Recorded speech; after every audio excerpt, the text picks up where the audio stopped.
Hi, hello everyone. Welcome to HEF channel.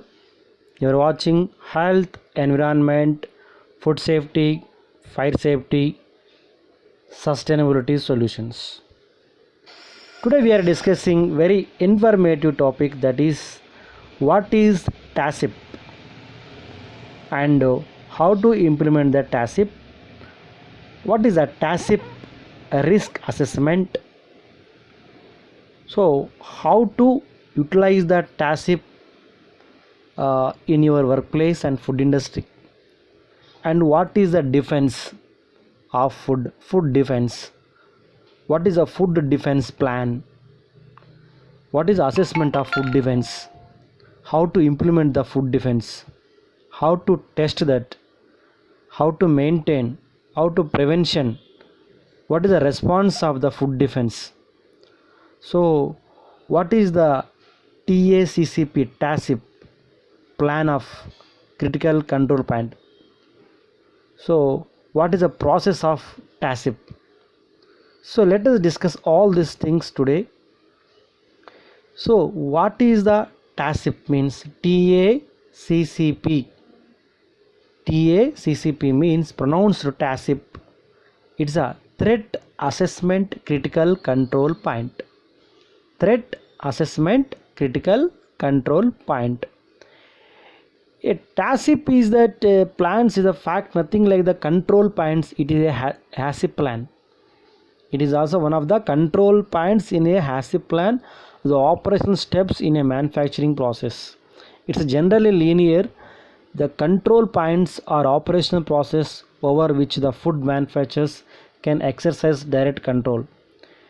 So it contrasts the actions that are required to prevent deliberate tampering with the food and supply chain. Do not sit comfortably a linear set of operations. The term TASIP are falling out of favor with the food fraud and food defense communities.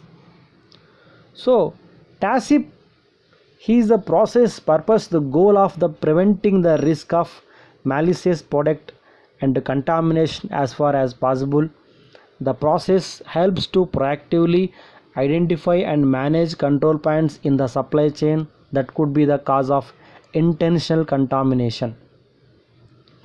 So in the TASIP, the possible risks in the framework is that you have to, in this, how is the TASIP risk assessment template successfully implemented means. So all companies can counter these risks by proactively addressing the threats and knowing where in the food supply chain the highest risk of the deliberate contamination exists. To implement a TASIP, different templates, like you have to create plan, you can identify control points, perform evaluations, you have analyze the risks, create action plans to continuously improve process. So in this TASIP plan, we have to discuss in very important topic is that food defense. What is the food defense planning? What is the food defense planning means? The world is a global village due to the globalization, where food is considered as the most dynamically traded commodity on its global market, so which increases the risks of spreading contaminated and adulterated food. Other potential factors of risk are national, political, economical, business and personal differences. Whereas food industry has been facing many risks in recent years. Intentional contamination of food products and food fraud are some of the possible risks, where implications are not limited only to food producers but also more widely. So they can have a negative influence on product safety and eventually on the business activities a company, and therefore one of the basic steps to raise awareness of food defense through the whole food chain, from the food sector to government institutions, while incorporating food defense education into the existing systems, training programs and to the basic food safety curricular. So there are the critical factors at all levels of the food chain. So one can't prevent intentional contamination and food fraud without regulated legal provisions and effectively written procedures. So what is the food defense plan? In USDA Food Safety and Inspection Services defines a food defense plan follows: A food defense plan is a document that sets out control measures developed by establishment to prevent intentional adulteration of product. A food defense plan should be developed, written, implemented, tested, assessed, and maintained if it is to be functional. All establishments are encouraged to operate with a food defense plan. The elements of such a food defense plan include the following: is that out assessment.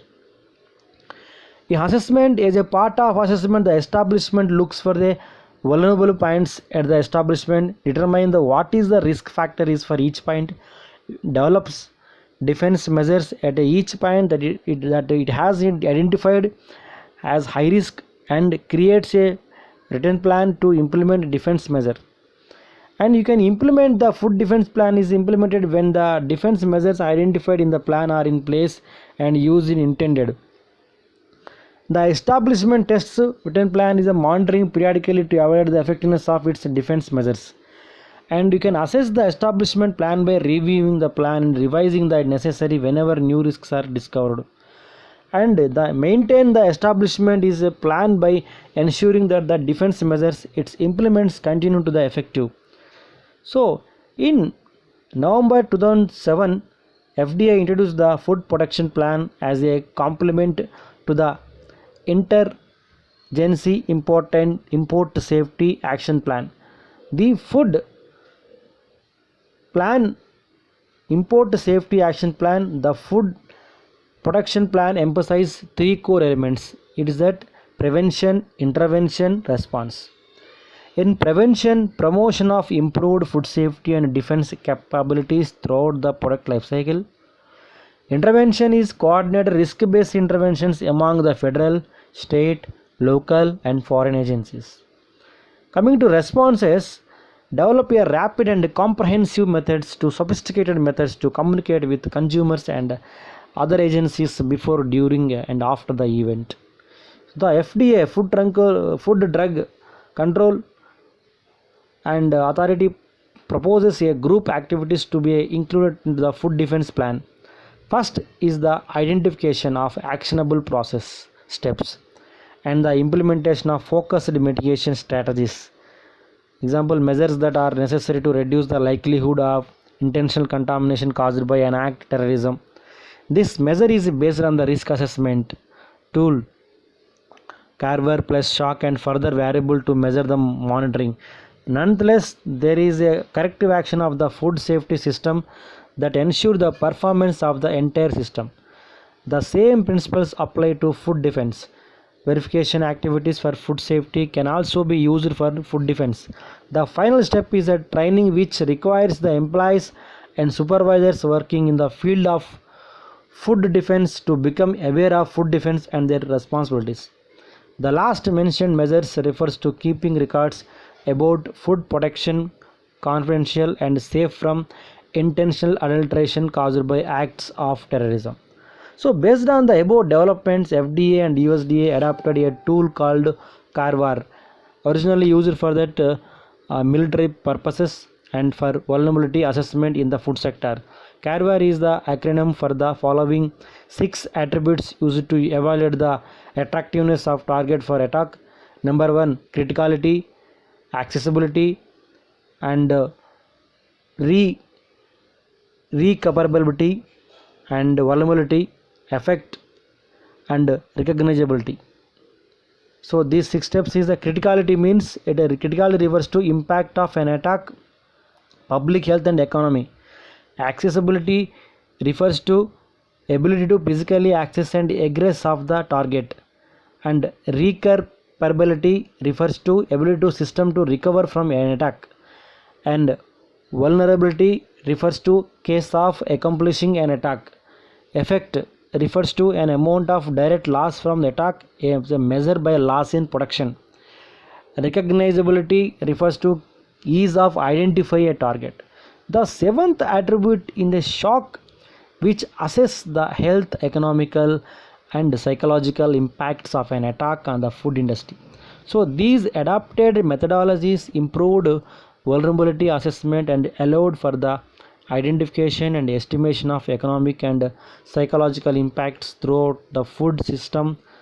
Risk management according to ISO 31000 was applied in a safety risk assessment ahead of food defense assessment. It has been recognized that compared to risk, vulnerability is more a state of being that could lead to incidents. So while conducting threat analysis and assessing vulnerability with the purpose of the implementation, maintenance and the improvement of food defense, one can use risk assessment methods based on the ISO standards risk management, ISO 31000 2009 and ICH Q9 quality risk management. So the majority of food companies are familiar with the methods because they are used for conducting risk assessment in food safety management systems. These are methods such as a risk matrix, checklist, FMEA, failure mode effect analysis. So risk assessment techniques are described in the supporting standards ISO 31010 2011 risk management risk assessment techniques, which provide the guidelines for the selection and application systematic techniques in risk assessment. So let us discuss further TASIP. What exactly TAS? It is adopted by PAS 96 2014. TASIP with threat assessment critical control band. The TASIP should be used by the food business as a part of their broader risk management process or as a way of starting to assess the risks by systematically. Thus, the TASIP aims is reduce the likelihood, a chance of deliberate attack, reduce the consequences impact of an attack, protect organization reputation, reassure customers, press and public that proportionate steps are in place to protect food, satisfy international expectation and support the work of trading partners, and demonstrate the reasonable precautions are taken and due diligence is exercised in protecting food. So by identifying specific threats to that company's business or assessing the likelihood of attack, by considering the motivation of the prospective attacker, the vulnerability of the process, the opportunity and the capability they have of carrying out the attack, assessing the potential impact by considering the consequences of a successful attack, judging the priority to be given to different threats by comparing their likelihood and impact, deciding upon proportionate controls needed to discourage the attacker and give early notification of an attack, and maintaining information and intelligence systems to enable revision of priorities. So food sector professionals wants to minimize the chance of loss of life, ill health, financial loss and damage to business reputation that an attack could cause. So thus TASIP can't stop individuals or organizations claiming that they have contaminated food, but it can help judge whether that claim is likely to be true. Any such claim, if judged to credible, and any actual incident should be treated as a crisis. So the organization needs to take steps to keep operations running and inform those involved. So what is the process of TASIP? What is the process of TASIP? In most cases, TASIP should be a team activity, as that is the best way to bring skills, especially people management skills, together. For many small business, the team approach is not practicable and it may be the job of one person. The TASIP team can and should modify the TASIP process is the best meet its needs to and adapt it other threats as necessary to deal with four underlying questions. Who might want to attack us? How might they do it? Where are we vulnerable? How can we stop them? These four steps is the main understanding threats and necessary to deal with the underlining for these questions and have to process for these lines. A standing up TASIP team should be formed, which could be include individual with that like security and human resources, food technology, process engineering, production and operations, and purchasing, supply and distribution, and communication team, and commercial and marketing and sales team. So the team may include representatives of key suppliers and customers. However, for a small organizations, one person may have to cover all of these roles. Hence, the HACCP team might provide a suitable starting point The business continuity team might be a better model. The TASIP team is typically an established and permanent group able to continually review its decision. Since the TASIP process may come sensitive material and could be assistance to prospective attacker, all team members should not only be knowledgeable of actual process but also trustworthy and discreet and aware of implication of the process. So nevertheless, the TASIP team should evaluate all new information which has come to attention while identifying individuals and groups which may be a threat to the organization and assess their motivation, capability and determination. It also identify individual and groups which may threat to specific operation, like example premises of factory site, and select a product which is represented a particular process. For example, a suitable product would be a typical particular production line, and it could be with which is more vulnerable. The process also identify individual and groups that may wants to target the specific product. So team should draw a process, flowcharts and product from that, but not limited by farm to fork, including for example domestic preparation. The whole flowchart should be visible at one time.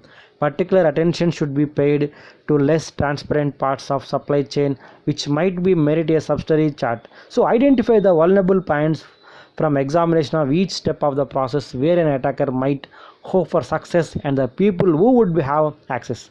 So identify the possible threats appropriate to the product at each step and assess the impact that the process may have a mitigating threats. So model adult trends include low cost alternative ingredients to premium components.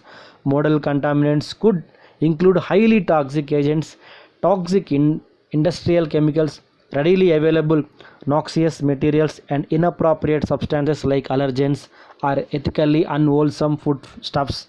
For example, cleaning may remove the contaminant, heat treatment may destroy it, and other food components may neutralize it. Select the points in the process where the threat would have the all most effective and where they might best be detected while assessing the likelihood of routine control procedure detecting such a threat. So routine laboratory analysis could detect added routine control procedure, detect the add water or unusual fats and oils, effective management of buying wood, challenging unusual purchase orders. So score the likelihood of the threat happening, score the impact it would have, and chart the results to show the priority it should be given. So and revise if the risk assessment seems wrong. So like that you make the chart and you have to evaluate that as per that TASIP standards. The TASIP team might be asked, if we were trying to undermine our business, what would be the best way? It may be consider how an attacker select attacks materials. You can ask the availability and cost to toxicity and physical forms, and what is the safety in use. For example, pesticides are forms and aggressive or flavor materials in factories may be convenient contaminants. So wherever that priority is high, identify who has unsupervised access to the product or process and whether they are trustworthy and if the trust can be justified.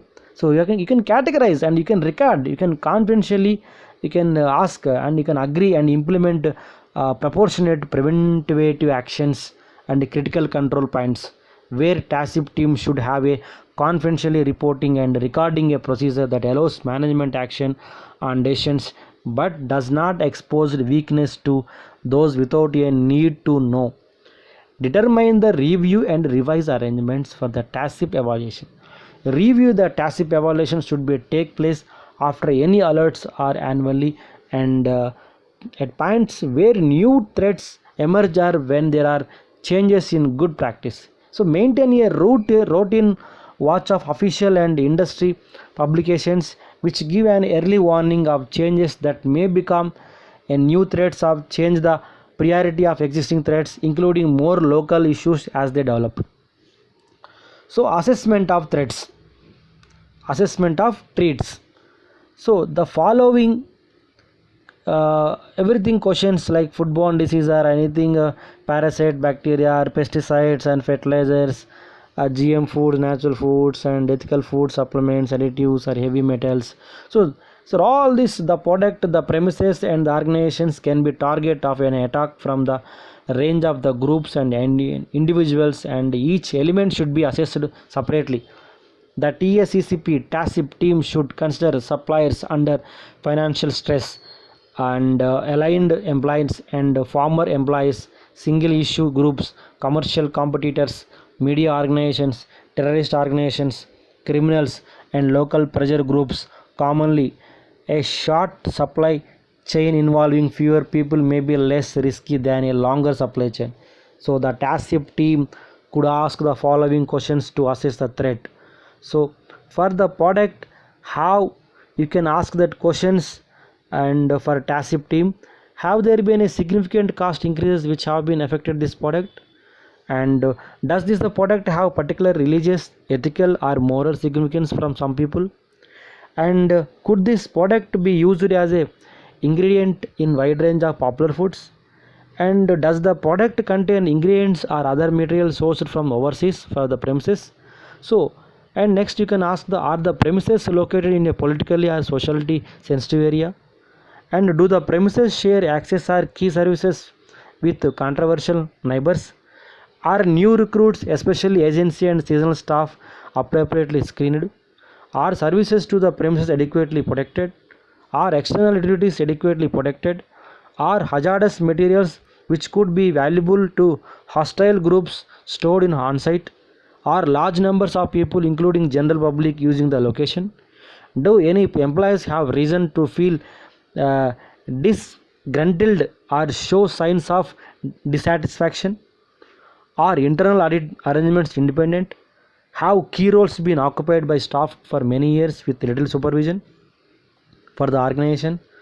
So are we under foreign ownership by nations involved in the international conflict, do we have celebrity or high profile chief executive or proprietor, do we have a reputation for having significant risks, links, customers, suppliers with unstable regions of the world, are our brands regarded as a controversial by someone, so do we our customers supply high profile customers or events.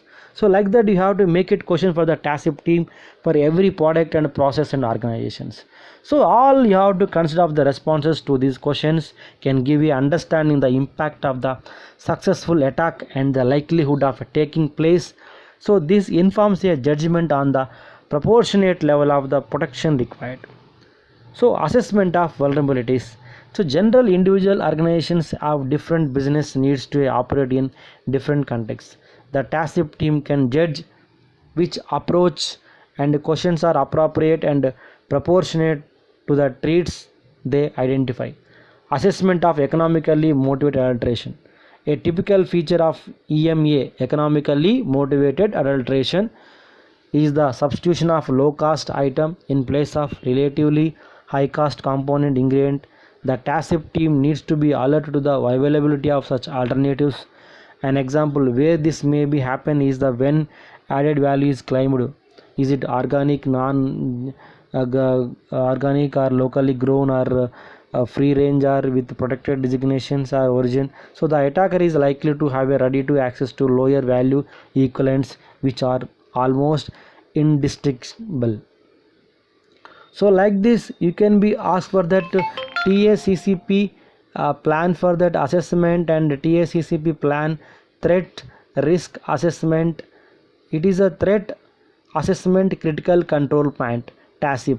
So hope you understand for this TACIP plan. I think so this is a very important for your food industry. So how the possible risks in this your framework, how is the TACIP risk assessment successfully implement your workplace, and nowadays it will use for a digital tool with your help of that all possible areas. You can without going the location, you can sit that your desktop and you can do for remote audits and digital audits with certain standards. You can create the plan, you can identify control points, you can perform evaluation, you can analyze the risks, you can create action plans, continuously improve process. So the digital TACIP evaluation tool, it helps the implementation. So nowadays it's more advantage of that generate real-time data internal process This makes a quality and a security measures, and you can use the data to optimize process continuously, and you can get an overview of everything that's going on site, and you can report created automatically. This saves a complete post processing, and you can increase that efficiency of your internal process through more efficient communication with that team, with the third parties, and with management, as well as the faster incident reporting. You solve the incidents to that faster and before, so save time by analyzing all data more easily, and identifying areas that need your attention more quickly. So you can continuously improve of quality and safety, so which with the more flexible checklist and construction kit, and so you can understand for that you can construct the design and flow chart, and accordingly how to do for that implementation of TASIP. It is a very good tool for that design and assessment critical control point to control the food safety. It is a part of HACCP plan. So let us understand the TASIP risk assessment plan in your workplace. So guys, please follow and implement the TACCP plan in your location. It is a very important of that assessment tool. So it is a very understanding, and practically you have to go for that site assessment, and you have to investigate, you can training, you can compliance of your business and your things. So it is the mostly the food business is a part of the broader risk management process. So please understand and follow that this TACCP, threat assessment critical controlment point process. Thank you, thanks a lot.